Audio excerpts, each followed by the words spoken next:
आज आपण बनवणार आहोत वरणफळं. त्यासाठी मी तुरीची आणि मुगाची डाळ घेतलेली आहे आणि त्याच्यात थोडंसं तेल आणि हळद टाकलेलं आहे.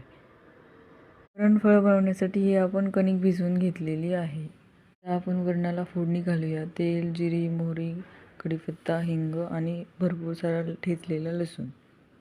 झालं आपलं फोडणीचं वरण तयार. ह्याच्यात आपण चपाती लाटून घेऊन कट करून घेतली टाकूया. ही आता आपण अशी गोल पोळी लाटून घेतलेली आहे. त्याला आता आपण कट करूया.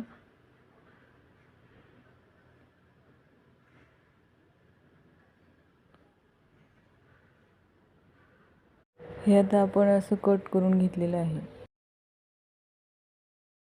हे वरणाला चांगली उकळी फुटलेली आहे. आता आपण हे एक कापण्या कट केलेल्या आहेत ते एक एक करून सगळं टाकून घेऊया.